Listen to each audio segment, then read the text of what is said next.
Hello, everyone, and welcome to another episode of On the Block with Mem and Pete. Yeah, so this channel, we post educational videos, discussions about crypto and the latest crypto news, and we interview influential people in this space. Yeah, and so if this is your first time here, please consider subscribing and hit that little bell so that you're alerted whenever we're posting new videos. Yeah, so today's guest on the show is none other than the man himself, Crypto Breakfast, aka Bitcoin Von Brekkie, aka Crypto Brekkie. He has a few names, but without any further ado, here we are.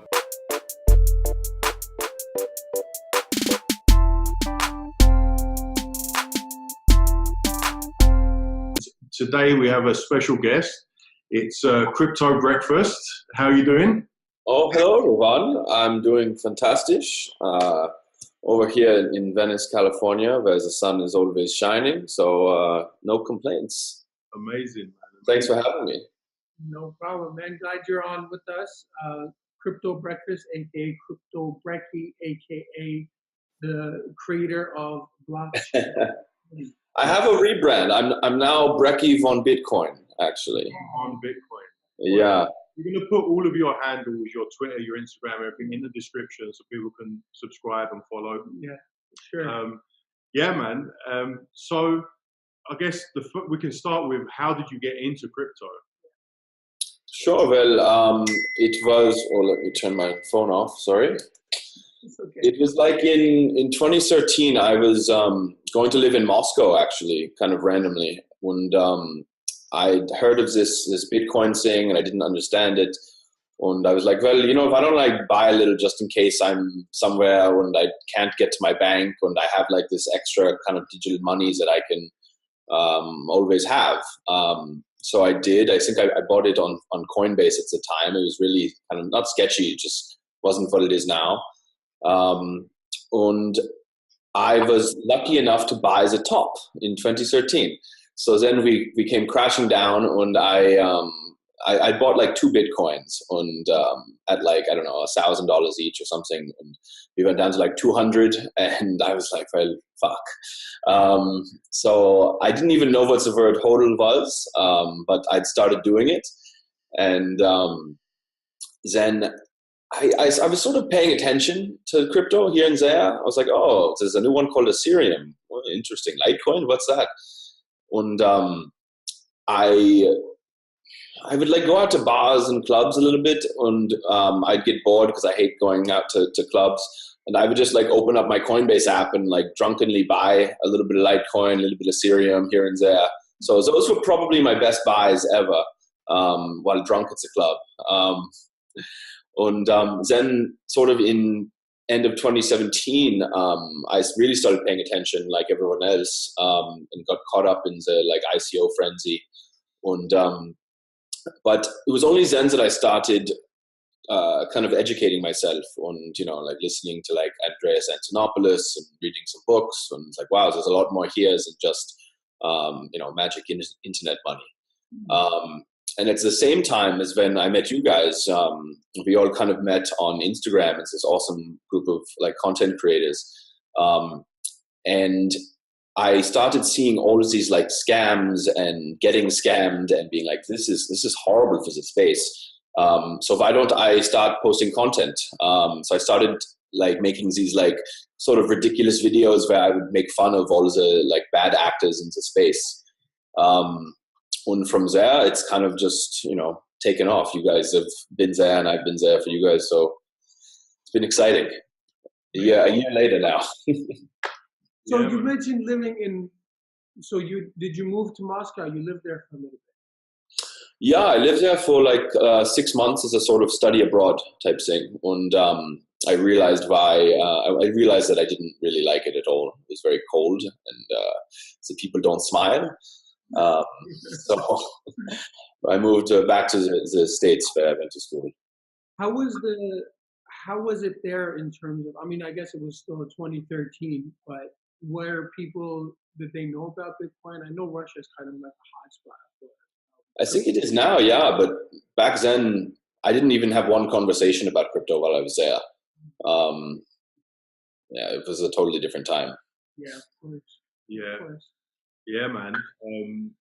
You know what? I think a lot of people are like us that we kind of bought into Bitcoin before we actually done the real research behind it. Mm-hmm. But yeah, I was the same. The first time I bought Bitcoin was a bit later than you, but I really didn't understand it back then. It was just something that I was buying. And now that I put in the research and understand the protocol and exactly how it works, I'm I'm much more of a believer in it now than I was when I first got into it. I mean, back in 2013, like you said, even though you bought at the top, which was $1,000, did you ever think that would be at $20,000 in 2017? It's kind of crazy. Back then, I didn't think about it as I knew. I always thought it would go up in value. Like I played a little bit of video games, and so like the concept of digital money like just made a lot of sense to me. Yeah. But I didn't really think about it too much.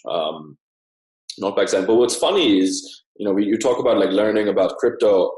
I think I tweeted about this recently. Is that I actually was like an altcoiner before I truly understood Bitcoin. I think a lot of people do that. They go down the rabbit hole and then they learn like, oh, all right, let's come back a little bit.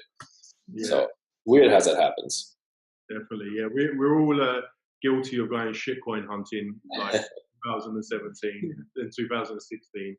But yeah, the more and more research I do, the more and more I lean towards being more of a Bitcoin maximalist. So I'm not really a maximalist, but maximalist, exactly. So yeah, that's what I tell a lot of people now is that when like that haven't been involved yet in the space, I tell them to like research as much as you can before you invest. Really understand what you're investing into, because it's all it's all speculative. Even Bitcoin, but especially the altcoins are like super speculative. So you got to really be careful what you invest into. That being said, like apart from Bitcoin, is there anything else in the like crypto sphere that you're interested in? Any other coins? Yeah, there's a couple of new ones. Do you guys know about Mimblewimble? I can't say that word. Mimblewimble. You know that one? I don't know much about it, but I have heard it. Someone's mentioned that before. So part of me loves it because I'm a huge Harry Potter nerd, and so the name Mimblewimble. Say again? Second that, by the way. Huge Harry Potter nerd. I just watched all 8 movies. I do it before every Christmas with the wife. Yes. Pretty dorky, but we fantastic tradition right there. Yeah, so Mimblewimble is the name for the spell in Harry Potter that ties your tongue, so you can't talk about something. And Mimblewimble is a protocol that basically it truncates the size of the block, and in the way it does that, it adds the privacy. So hence Mimblewimble.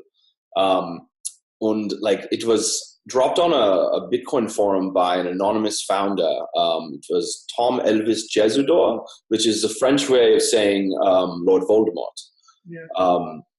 And then a little while later, everyone was like, "Oh, this is interesting." Even like OG Bitcoiners were like, "This is interesting." A different anonymous guy, Ignatius Peverell, which is part of the Harry Potter story as well, proposed this new coin called Grin. And Grin stands for Gringotts, and it's going to basically be the first implementation of Mimblewimble.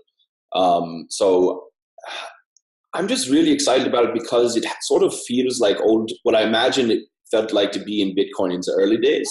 And a lot of the like big Bitcoiners are like, Bitcoin only. But you know what, Monero's cool and this Grin thing is interesting. So I'm actually going to start mining it in January when it goes from testnet to mainnet. So I'm really excited about that. I don't like to talk about it too much because I want to mine it before everyone else mines it, but I definitely think it's something that's worth looking at for sure. So very interesting. Is it a privacy coin, like a Monero type of Monero? Yeah, exactly. And it's interesting. There's actually no hard cap on the number of coins, which I was a little like thrown off by. But they are doing, I think, 1 minute block times und 60 Grin for every block as a reward. And so I think eventually you hit like this critical mass where the number of new Grin added is so minuscule that it becomes relatively hard money. And I think the purpose is more to be like what will happen with the Lightning Network, so for like microtransactions. And there's also another coin called Beam that's also using Mimblewimble, but they have I think they have like a pre-mine, and it's more corporate, and it's not really what I'm about. Whereas Mimblewimble, I mean Grin, no pre-mine, no ICO, none of that. Only way to get it is to mine it. So kind of excited. Yeah, so I actually wanted to ask you about mining because I follow you on nearly everything social, and I saw that you just got your miners in a couple of weeks ago. What motivated you to start mining during this time where it might not be so profitable, and what type of operation do you have set up? Yeah, so I teamed up with 2 friends of mine, and we split 3 different rigs. 3 rigs. It's a German way of doing it. Glorious bastards. Yeah, I've been living in America too long doing just 3. Nobody does that. It's almost as if I'm not German. And anyway, so we decided to get in around now because it took me that long to find someone who wanted to do it with me. And also like all the good sales for Cyber Monday. And then finally, one of my friends, his father has an office where they pay a flat fee for electric, and so we're not paying for electricity. So that was a big factor. But I don't know. I think it's a good time to get into mining if you can do it speculatively. Like for Grin, for instance, we're not going to, there won't be a market for a long time. So we don't even know what the price is, and I think it's kind of smart to mine it now before other people are mining it. Definitely, yeah. Speculative mining is the way to go. If you do enough research and you pick the right coin to mine, you'll make a lot more money than if you was mining like Ethereum or Bitcoin, for example. And of course, graphics cards have dropped a lot in price, so you probably got some good deals on your GPUs. Yeah, we did. It was, I don't know, we paid like 170 for like the 570s, and we went for the NVIDIA 2070s, which were the newer ones, and they were expensive but not crazy, so don't worry, we'll get our ROI in like 10 years. It'll be great.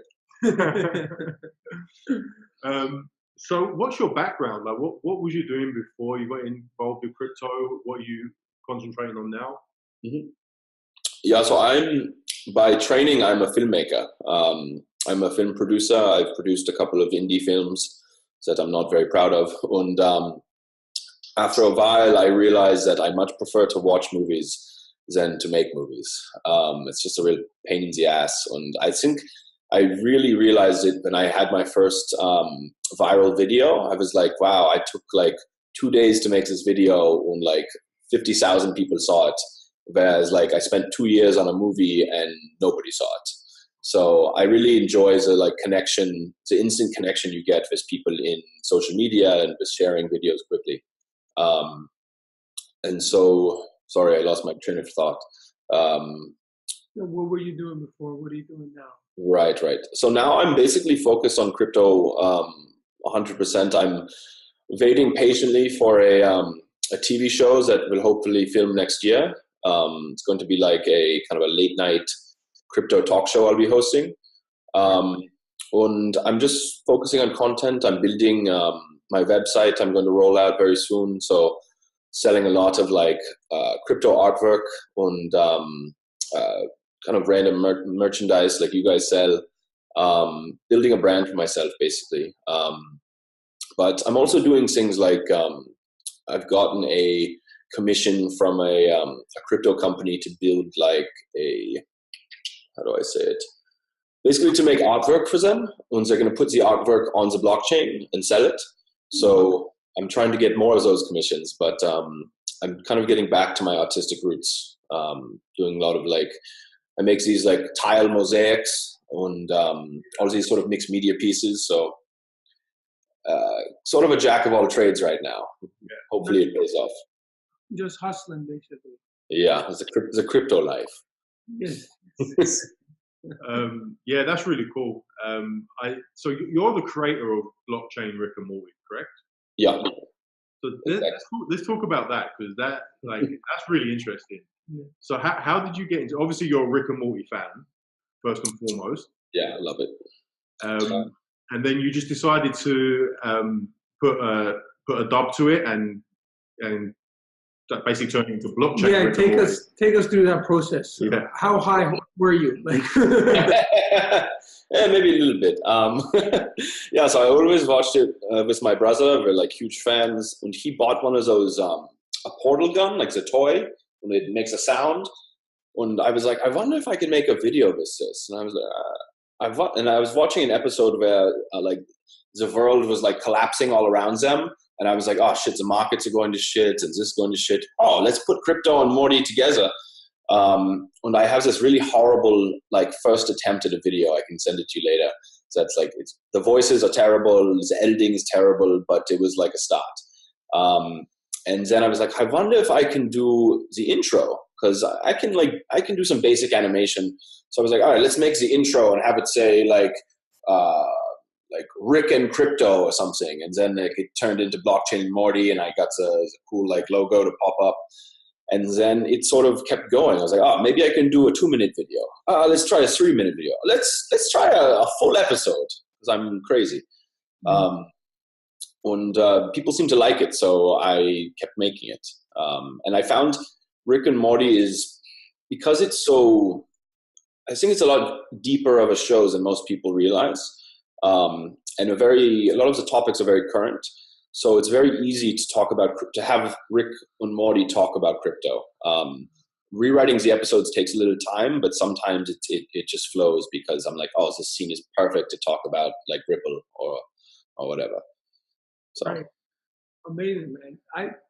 Yeah, man, it's awesome just the way that, I mean, that takes some creativity, right? And I guess it's starting to make a little bit more sense knowing your background but you mentioned Ripple. So before we move off the point, what do you think of Ripple? What do you think of your piece? Ripple.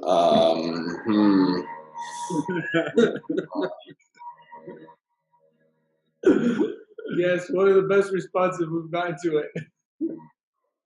I love this standing desk. It's wonderful. Coming back now. Look, I think Ripple, they have a right to exist. They can do whatever they want. I don't want anything to do with it. I think that like once Lightning Network goes live for real, and microtransactions on Bitcoin. I mean, look, I'm basically a maximalist at this point, so I think eventually everything can come back to Bitcoin. Maybe there's room in the space for them. Maybe there's not. They have a huge market cap, and they have a lot of people who like it. Like one of the worst days in crypto for me was I got a call from my mom who's like, I don't want to like do a bad voice for my mom. I'll do a bad voice. She calls me. She's like, Did you see the Ellen DeGeneres show? I'm like, what do you mean, Mom? Ashton Kutcher was on the Ellen DeGeneres show, and he's talking about something called Ripple. Do you know about Ripple? And I'm just like, well, fuck. So like, kind of like, also like Tron, like they can fake it till they make it a little bit. Tron is doing a great job of faking it till they make it, though. Jeez. I think they've made it a little bit. Dude, seems that way.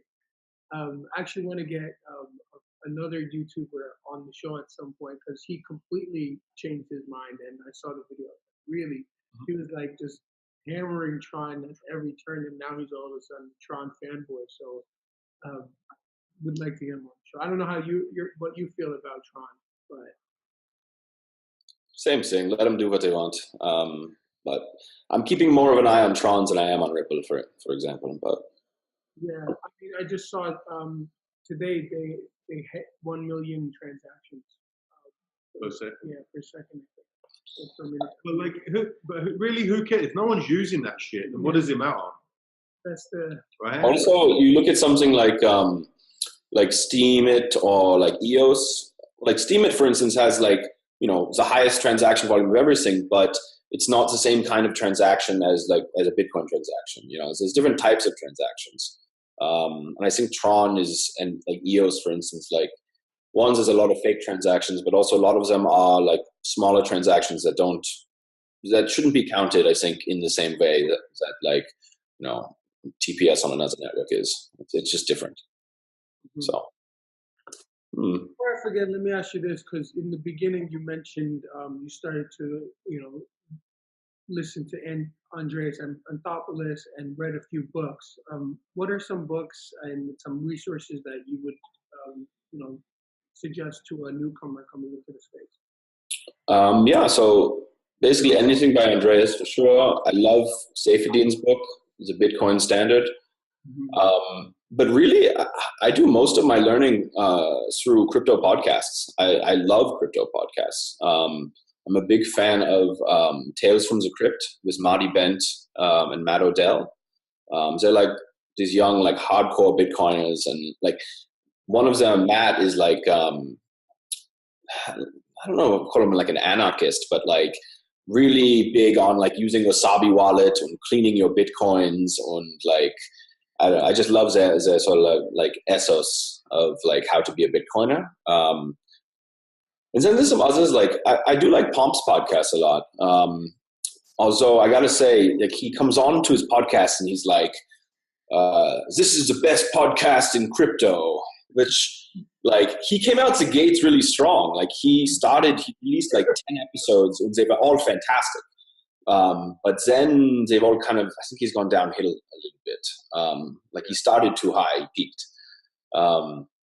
But yeah, I don't know. I highly recommend listening to any and all podcasts because like what you pick up in the conversations, I think could be more important than like, you know, reading a white paper.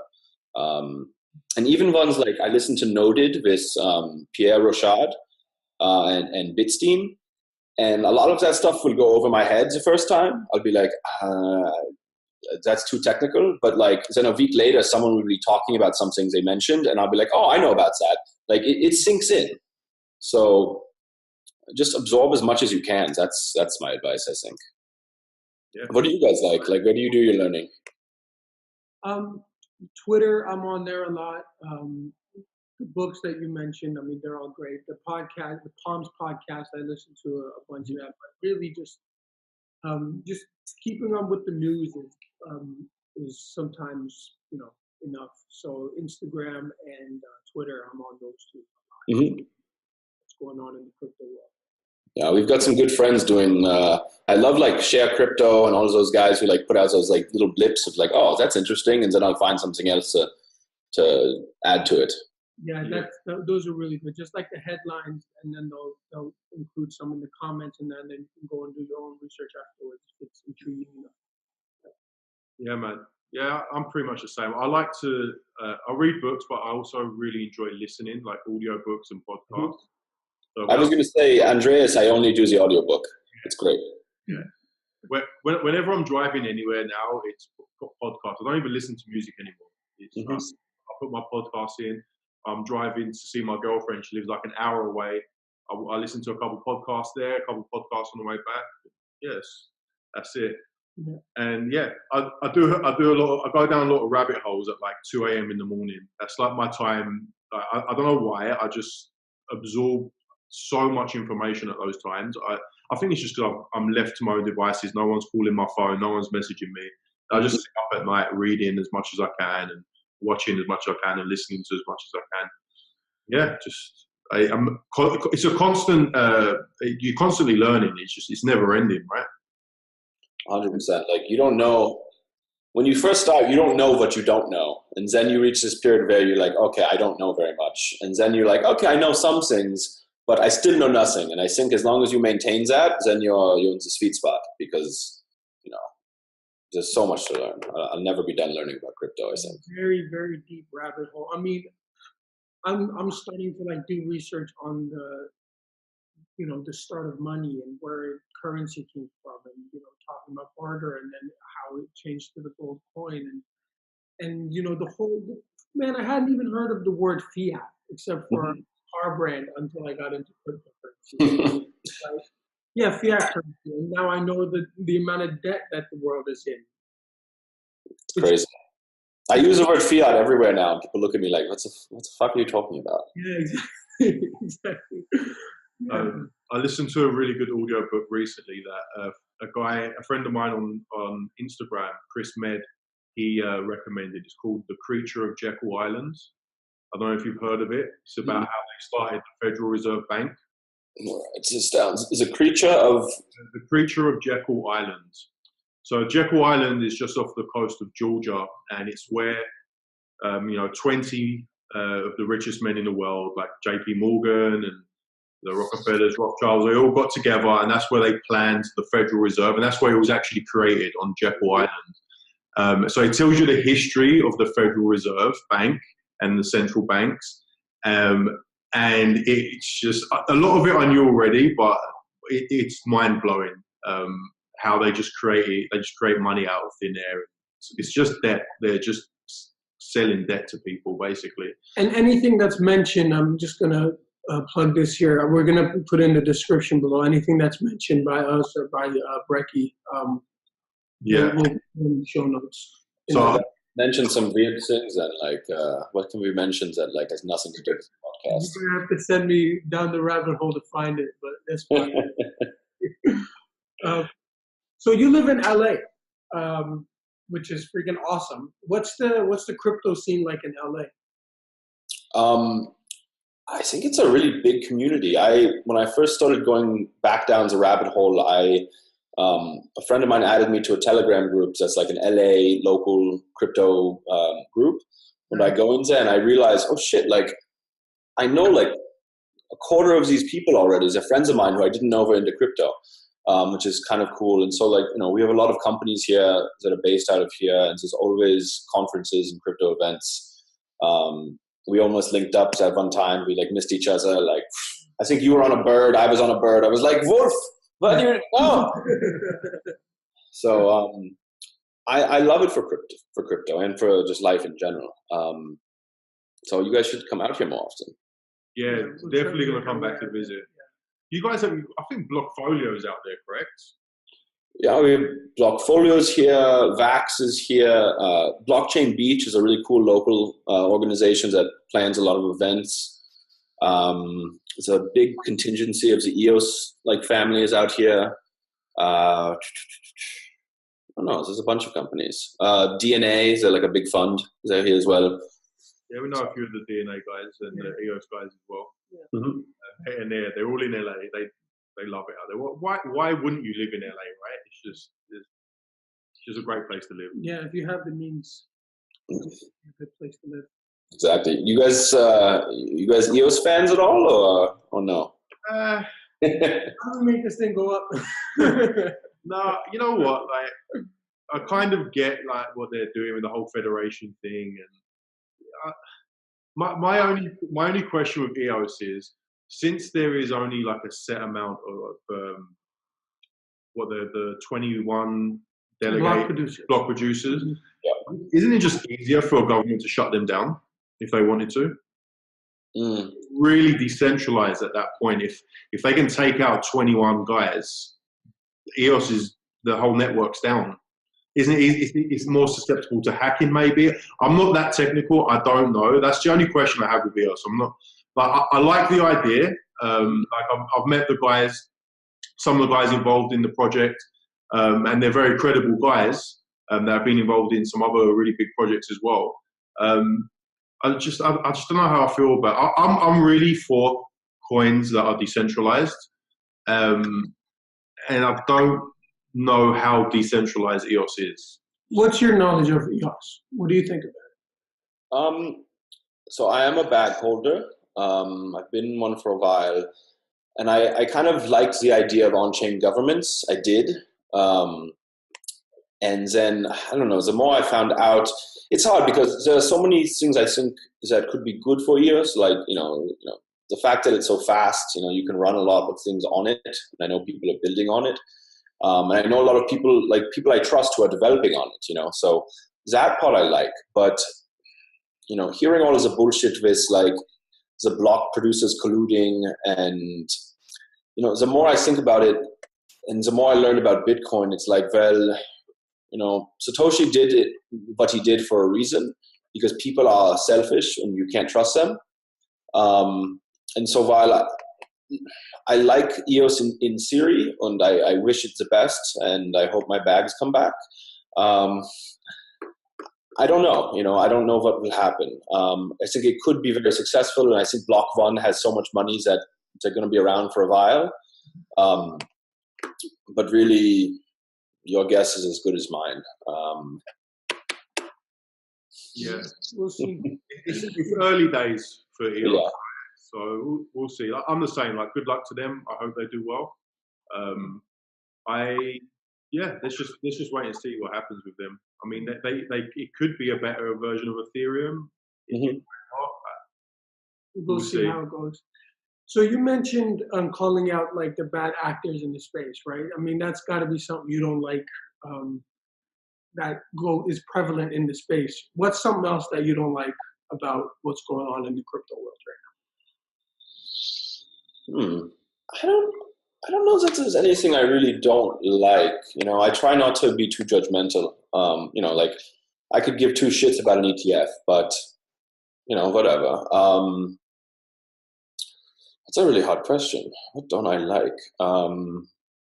I don't like the saltiness. You know, I think it's natural. I think people are tired and worn out, and a lot of them bought in for the wrong reasons. But overall, I'm very positive. I like what's going on. You know, I like that we're hopefully bottoming out. I like all the developments that's going on, and people, the people who are still here, like you guys, and like we're all in it for the right reasons. And I think we're basically creating a really good foundation to take off in the future. So, you know, I still think we have bad actors. The whole Bcash thing is ridiculous. Like people like Roger Ver and Calvin Ayre, and of course, you know, evil overlord, Professor Faustus, you know, Craig Wright. I think they're going to be irrelevant in a few years. So I'm not that worried, but you know, people's money is at stake and people believe a lot of things, and it's wrong. I mean, like the most wrong is what Roger Ver is doing, is like trying to convince people that Bitcoin Cash is a real Bitcoin. Same with all of them. You know, like Bitcoin.com, like that's. Yeah, and that's something that I every time it comes up, I'm just like how is this a thing? Like Bitcoin.com sells Bitcoin Cash. Mm-hmm. That just boggles my mind every time. Like, yeah. I agree with you that in years to come, none of these people are going to matter. The market cap's so small right now that small groups of people can manipulate it and do stupid shit like Bitcoin and try and convince everybody that Bitcoin Cash is the real Bitcoin. It has bigger blocks. Who gives a shit? No one's using it. You can see it, like almost under $100 now from $4,000. Ethereum beat it like a day ago, I think. Yeah. So once we have enough money in this space, and I'm talking like the Bitcoin market caps is large enough that people that don't matter anymore, then they're going to be irrelevant. Right now, you know, it pisses me off as well. That it's taken away from the real thing, fake things. And Roger Ver is, you know, I have to respect him because he has done a lot for Bitcoin. He was one of the first people, I believe, to invest in any Bitcoin startups. And he, you know, he poured his heart and soul into Bitcoin for a long time. But I don't like the way. Going crazy. Yeah, I don't like the way he just didn't agree with what was happening and the decisions that were being made. And you know what? You've got every right to go and fork Bitcoin and carry on with your, you know, whatever project you want to do, whatever beliefs you have.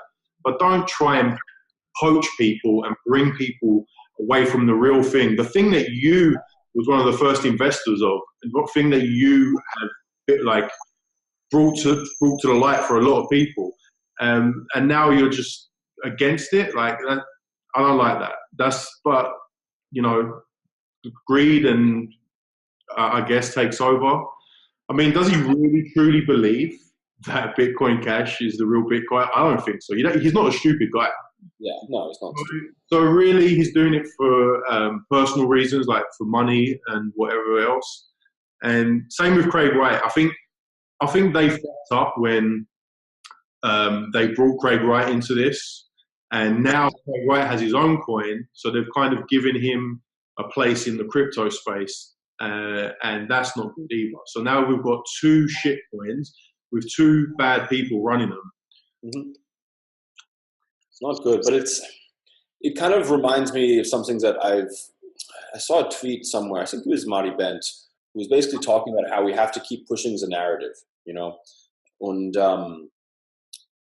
that's somebody else, maybe it was Pomp, I don't know, was basically saying that like the biggest problems that Bitcoin actually has is a problem of misinformation, you know, and education. And so that's why it's so important for podcasters, for content creators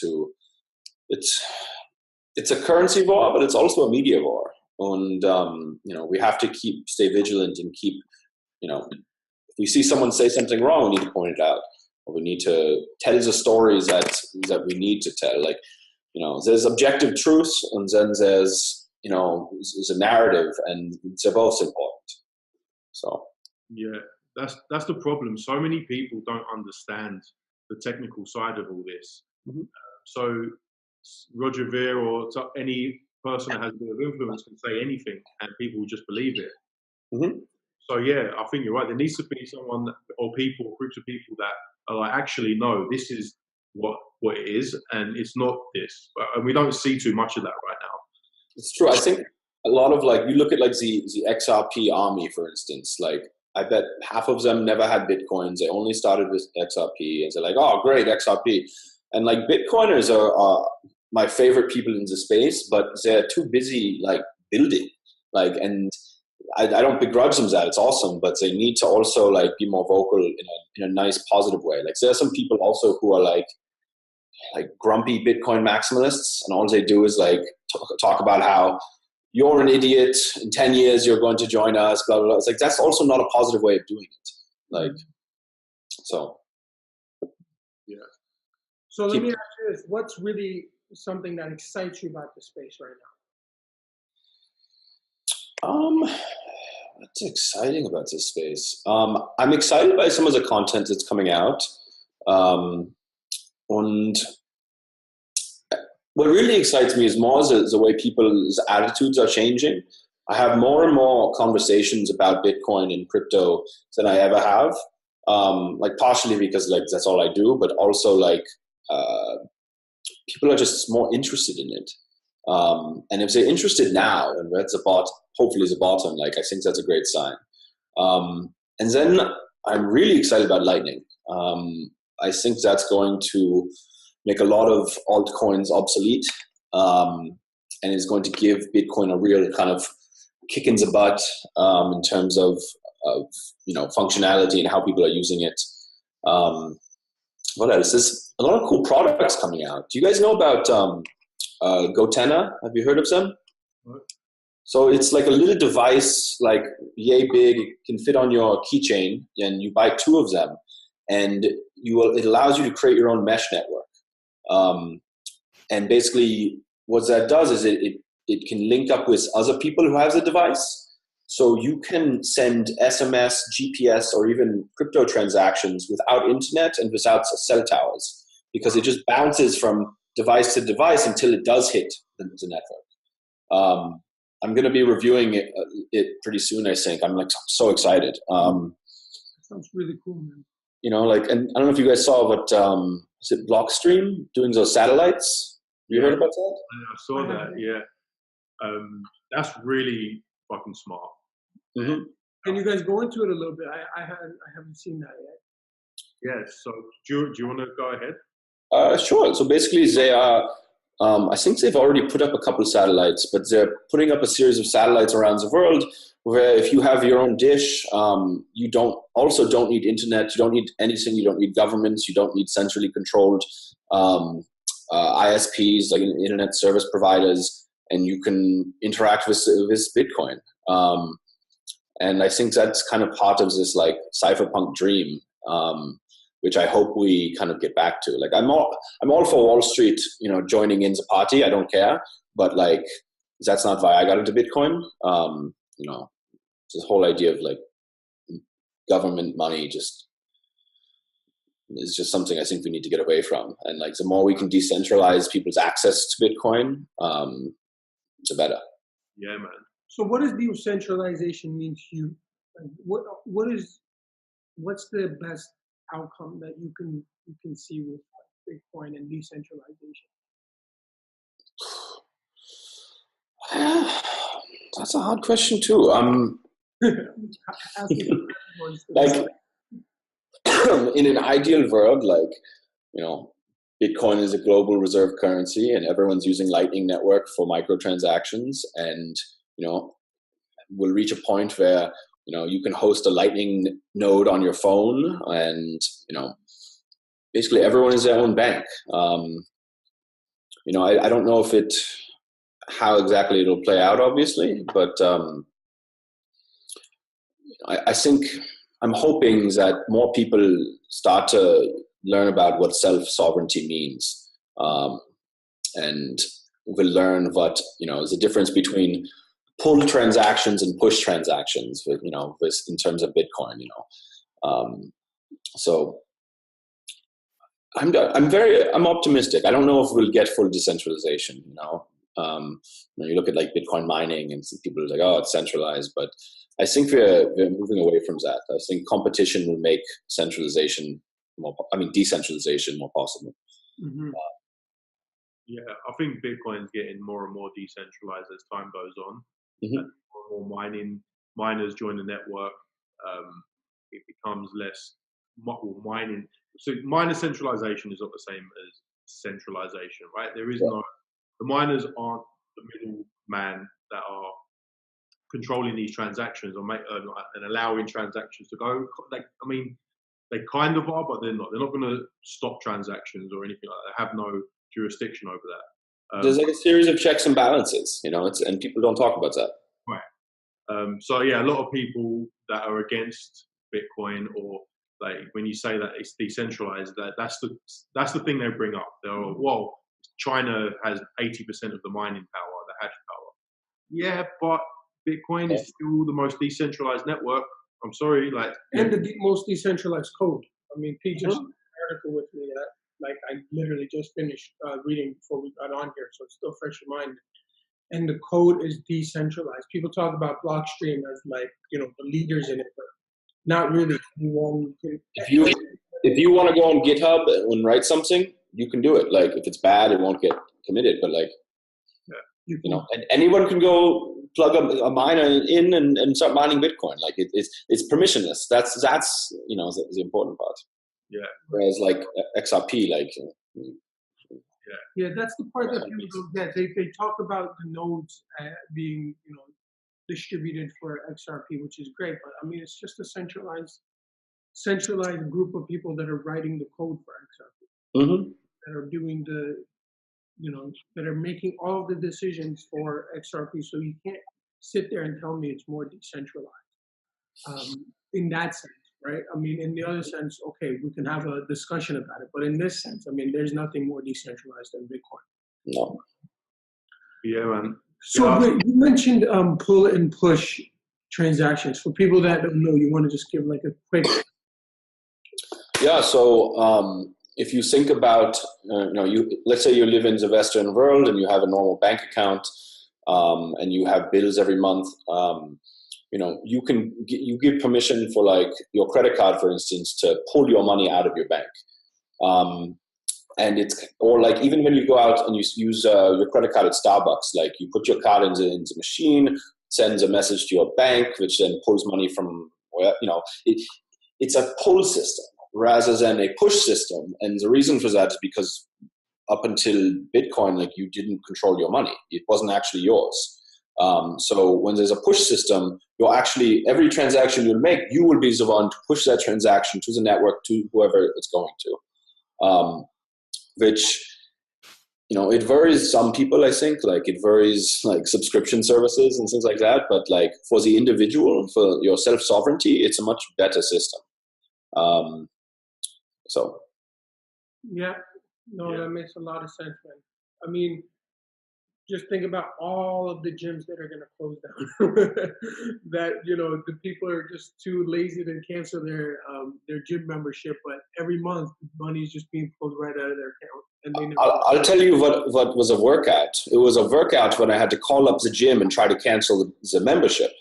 Because I know, like, I signed up, so the credit card company is not going to, like, I'd have to really fight with them too. But like, when it's a push system, nope, like no payment for you. So and there can still be legal implications if you don't pay, obviously. But you're not in control of your money right now. That's Yeah. a bad thing. Bad thing. Like when I think about Bitcoin and the use cases it has, that just completely trump fiat money or even gold. Like I could go on all day about how Bitcoin is superior than gold in like every single way.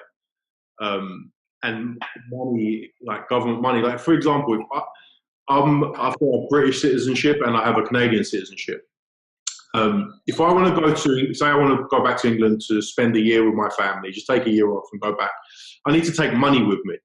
Now, I can only take I can't take more than $10,000 Canadian in cash across the border. So if I wanted to take, say, $40,000 in Canadian, so I want to spend a year in England, I'd have to put that money into my bank. My bank's going to ask me questions. I'm going to have to show that as income. I'm going to have to pay fees to send it to somebody's bank account in the UK. Or I can put that money on a ledger wallet with Bitcoin, get on a plane, go to England, sell it in England, have my cash. It's amazing. It really is amazing. I mean, like, even like Lightning Network is great, and like I'm really happy that it's happening. But I wouldn't even care if Lightning Network didn't exist. I wouldn't care if Bitcoin for the rest of its life didn't do micro payments. I mean, people are like, oh, what's the killer app? Like, what's the use case? I'm like, store of value is enough. Like that, even if we just have that, great. Yeah. Yeah. So, Yeah, I'm a big believer in that. I don't care for listen, if you're going to spend Bitcoins, you have to then replace those Bitcoins, right? that's what I do. You go and buy a TV, for example, for $1,000 and you don't replace that Bitcoin, that's the most expensive TV in the world in 10 years, right? So why spend Bitcoin and then replace it with fiat money? Why don't you just spend the shitty fiat money and keep your Bitcoin? But I think eventually, when we get to a point where there's enough money in Bitcoin that it's not volatile anymore, and the growth is going to slow down a lot because we're like hundreds of thousands of dollars of Bitcoin, then I would probably use something like Lightning Network to spend my Bitcoins. But up until then, I'm holding those things. I'll spend my fiat, or if I do spend Bitcoin, I'll have to replace it with fiat money. What I've started doing is I actually I have like one of those like Abra on my phone, like one of those phone wallets, and I'll put like $100 worth of Bitcoin in there only to use for like the purpose of like mass adoption. Like I'm at a bar and I want to like tip the bartender in Bitcoin, and if they want it, then I'll send them $5 in Bitcoin. And that's not my nest egg. But no, you're totally right. Like maximalists were pushing this narrative. Oh, you should spend your Bitcoin. It's like, yeah, you first. And I think it's come back around where it's like, okay, we're not there yet. Spend it to get people into it, maybe. Yeah, I remember Roger Ver was having a debate with someone. I can't remember who it was, but he was going on about how he's a big user of Bitcoin and he uses Bitcoin every day and he spends Bitcoin every day. This is when Bitcoin was like $1,000. I'm thinking, idiot. If you are, you're pretty stupid if you're not replacing them, mates, right? But yeah, it's I love what you're doing actually, because you're forcing people that might not have a crypto wallet to download one, set up a wallet to receive their tip at the bar, and that's helping with mass adoption. Well, I give them an option. I say, would you like to? And then sometimes they say yes, sometimes no, and all of that fun stuff. But well, at least try to get the word out there, man. That's the main thing right now. It's still, like you said, it's still very early on, and it's still there's this misconception, misinformation out there. This whole, I mean, even like you stop 10 people on the street, 8 have heard about it, and 6 associated with dark web and drug money, right? Yeah. it's got to, it still has to be pulled out of that and into something completely different. I mean, like a lot of people see this thing as the savior. I mean, I just think about what it's going to be like in 20, 30 years from now. And like, just think about how different the world was 20, 30 years ago. And 20, 30 years from now, I mean, I really do believe that Bitcoin can become a place where you can actually be your own bank. Maybe you don't need the bank anymore. I really truly believe that, because when Uber first came around, or Airbnb first came around, no one expected it to do as well as it did. But it doesn't mean that hotels no longer exist. It just means that hotels had to change their ways and catch up to Airbnb, and taxis had to catch up to Uber, and banks are going to have to catch up to Bitcoin. But right now, banks have so much power and so much, they just don't care. They don't care. They have so much control over everything that they don't need to change anything. Why would they? It's worked for them. It's worked really well for them. But people, I think, are starting to get really fed up, and they're just looking around at the headlines of what's going on in the world, like Venezuela, Turkey, Argentina, the fiat money just continuing to inflate and inflate. And it's only a matter of time before the main currency of the world, the USD, starts to feel the ramifications of that. And when they do, people are going to look for something different. And, there's going to be something waiting there with open arms that was never there before, and that's Bitcoin, I think. So hopefully people start to understand that. I mean, look, at this point, if you're investing into Bitcoin to become rich overnight, it's not happening right now, right? That's not why we're doing this podcast right now. Mm-hmm. Why? I mean, my motivation for doing this is because, look, man, we got to get the word out that, there's a different way to do things that didn't exist before. So let's start to think about it in a different way, right? Uber, I mean, I think this is what it was for Uber before everyone said, let's take an Uber, right? That didn't exist before. Everything had to be taxis. Everyone had to wait for a taxi. So it takes time. Like I've had this conversation with my dad where trying to get him to sort of understand like the programming and conditioning that we have towards money itself, like money was just money and no one can define it. And then I was like, oh wait, there's more to it than all that. And the same with Ubers. Like it takes time. We have to break the old habits or give people a good enough reason to do it. I was one of my bigger aha moments was when I was producing a movie. And I had to call the bank and we had to wire a bunch of money, and they were charging me like $50 to wire the money. And I was just like, it was the same day that like somebody had moved like $190 million worth of Bitcoin for like 50 cents. I was just like, the fuck do I need you for, bankers? Like, this is so stupid. Right. Yeah. I love disruptive tech, and Bitcoin is really disruptive tech. Yeah. It's the most that there is. I mean, that's why I'm involved in it. I love what it means, how it started, the cypherpunk movement. I'm all for that. If it wasn't censorship resistant, if it wasn't unconfiscatable, if it didn't have all those really cool features that I love, I wouldn't. I might not even be here today. I wouldn't be an investor in it. I wouldn't be dedicated to crypto. So I think disruptive tech is what needs to happen. Like Uber disrupted the taxi business, Airbnb disrupted the hotel business. Bitcoin is disrupting a lot of different things, not just the monetary system, but just a lot of the tech in general. Bitcoin is and cryptocurrency in general, blockchain tech is disrupting. So I'm really excited about the future of it. Mm-hmm. Brekkie, what do you say to people that say, blockchain tech will be here forever, but Bitcoin not so much? I say then they don't understand Bitcoin. I mean, we're all on the same page with that. It took me a while to figure that out, but if you could explain it just to some of the listeners that might be, kind of beginners, and they might have that notion that blockchain tech is here, but Bitcoin, that's just a fad; it's going to go away. How would you differentiate that for them? Well, I would start by explaining that, blockchain is only one of the foundations of Bitcoin. It's what blockchain, decentralization. I'm tired. I can't forget. I'm forgetting the rest. But basically, there's a lot more to it. And shit, I need some coffee. Sorry, guys. Okay.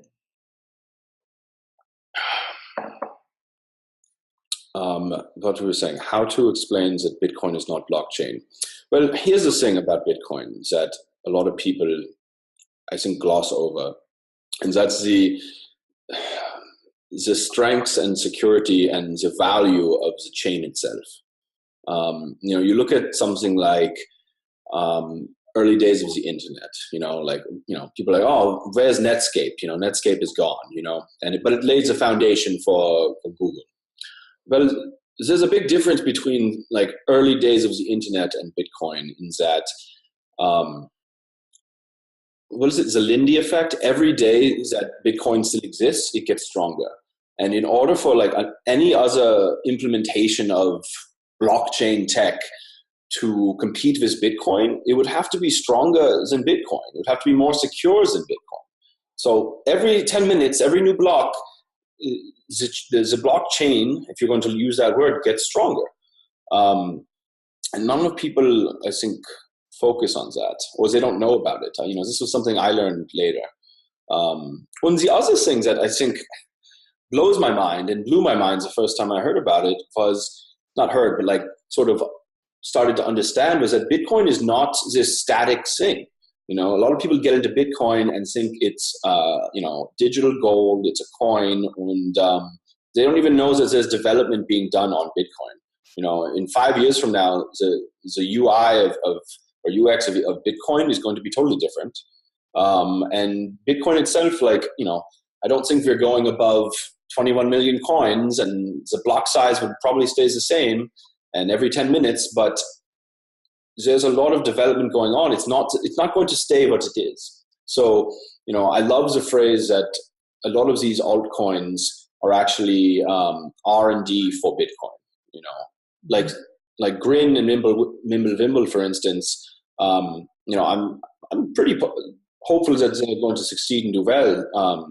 And I think like even Monero, there's different use cases for like Monero and Bitcoin, even if Bitcoin does have a privacy implementation down the road. But if Tron does something awesome, the Bitcoin devs could say, you know what, that's pretty awesome. Let's implement that on Bitcoin, And so then you have the security of the Bitcoin chain with new features that you can add. So I say to all of those people, do more of your own research. Yeah, man. I think Bitcoin is going to absorb a lot of the tech that these altcoins are trying to build right now.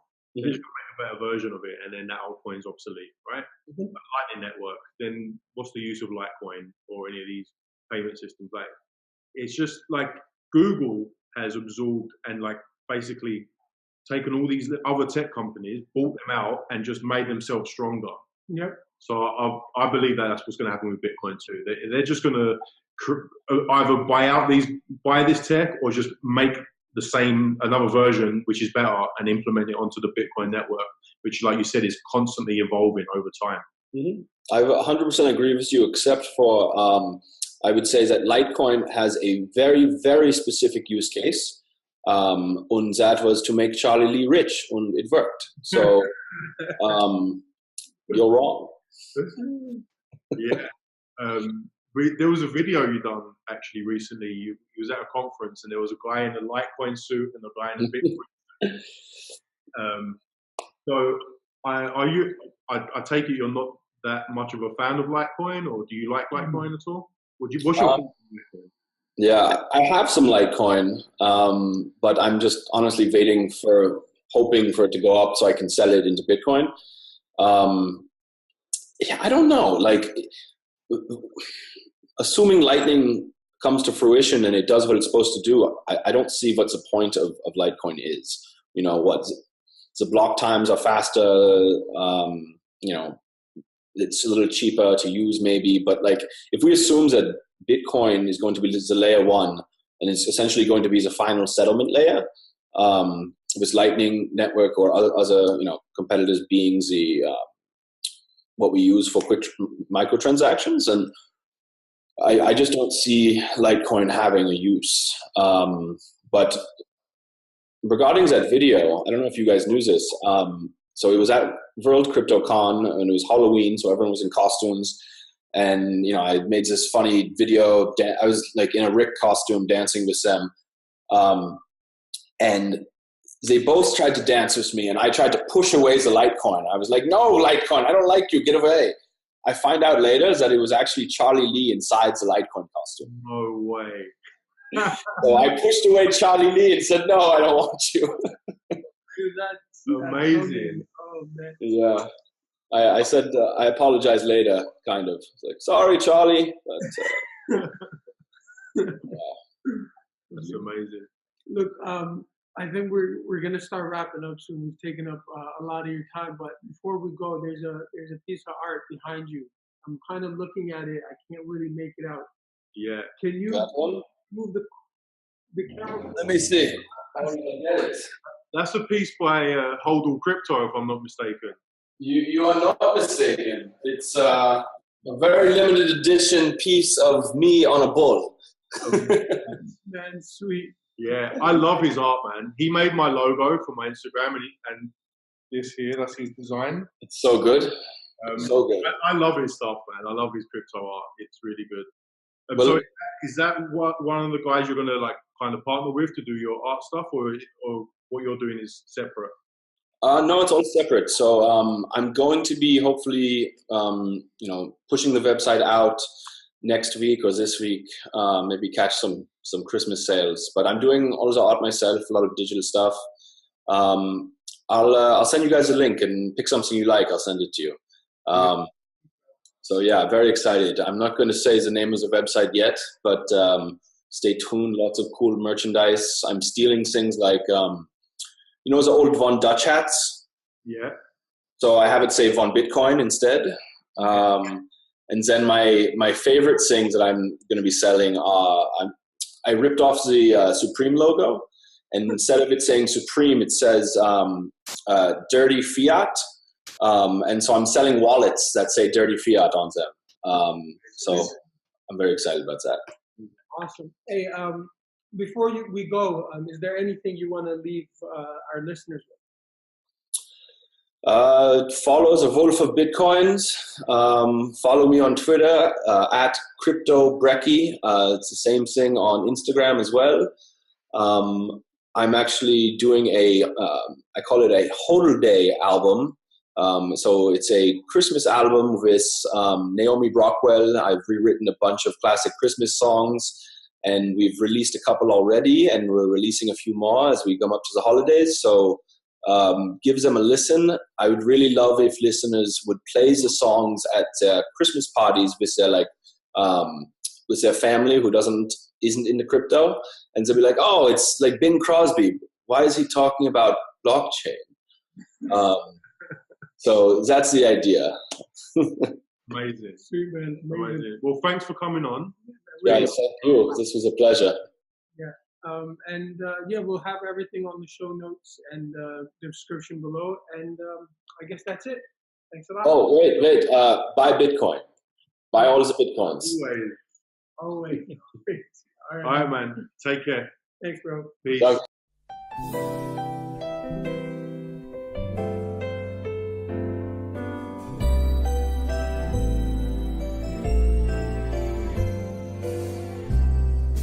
I'm dreaming of a green Christmas.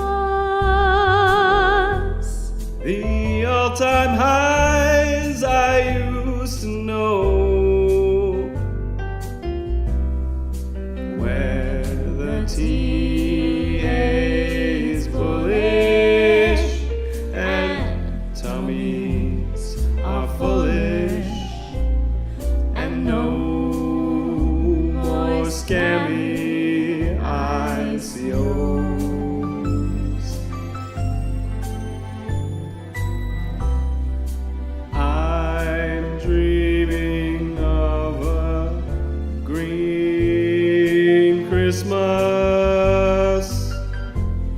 With every transaction I sign, May your coins be private and clean, and may all your Christmases be green.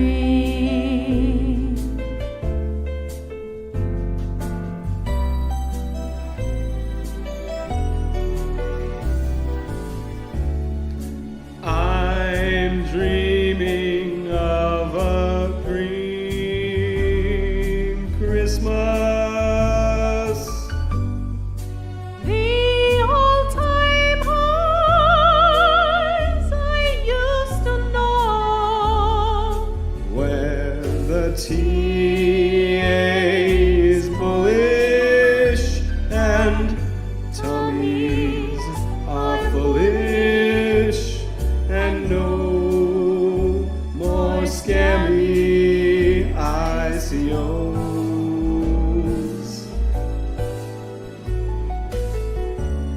I'm dreaming of a green Christmas.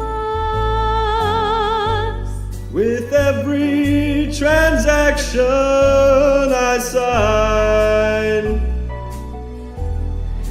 may your coins be private and clean, and may all your Christmases be green.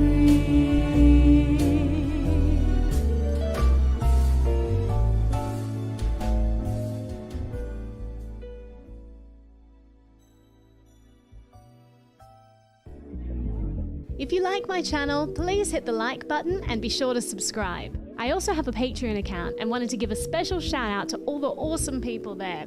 And a huge thank you to the sponsors of the show for making these videos possible. Thanks so much for watching. She used to just party.